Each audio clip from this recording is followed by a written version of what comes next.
All right, now here's the third thing. Third and final thing that Nehemiah chapter 3 tells us. Everyone has a job to do. Everyone. Yes, you. Everyone's got a job to do. In order for the God-sized vision to come to completion, everyone must step up and pull their weight. Everyone. No, the pastor is not supposed to do all the work. That's not the pastor's job. That's not what you pay the pastor to do. Now, you may have noticed the high priest actually was mentioned, who was the first person that was actually mentioned in the list. He got involved, as he should. But here's the deal, guys. He's one of many.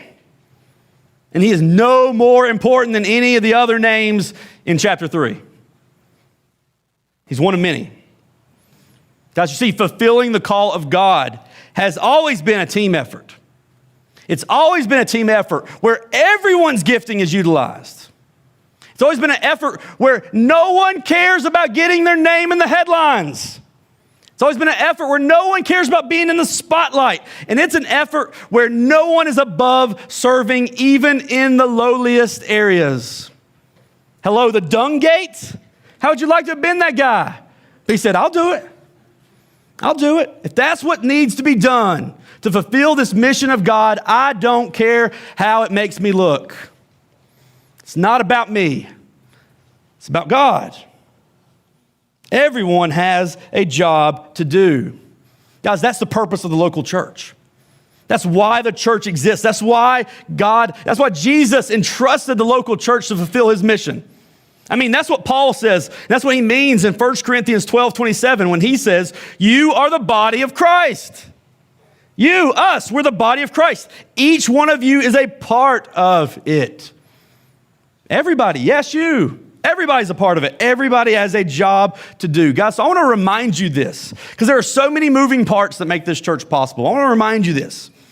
When you serve apple juice, when you press a button to progress the lyric slides on the computer, when you park cars, when you open a door for a guest, when you pray over our seats, when you input visitor data, when you wipe babies' tushies next door, guess what you're doing? You are directly involved in the vision and ministry of this church. Every single one of you. Every single one of you. We say it all the time here, guys. The sermon starts in the parking lot. It starts in the parking lot, meaning it doesn't matter how good I am. It doesn't matter how good of a message I preach. If our guests don't feel welcome and we don't roll out the red carpet for them and show that we care about them, that we're excited to have them join us, if we don't do those things, then they will have a bad experience from the get-go and they will not be receptive to hearing and responding to the gospel message that we find so precious.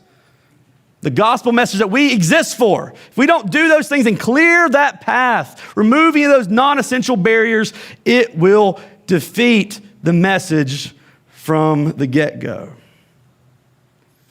So guys, I was doing a lot of reflecting as I was reading this chapter 3, and it just made me think, what would our chapter 3 look like? What would Collide Church chapter 3 look like? She does this, he does that. She serves here, he serves there. He gives this, she sacrifices there. Our list would go on and on and on, wouldn't it? On and on and on, because the mission of the church is not a one-man show. Guys, the church of Jesus is a united and joint effort. Always has been and must remain that way. Everyone matters. Why? Because you are the body of Christ. Each one of you is a part of it.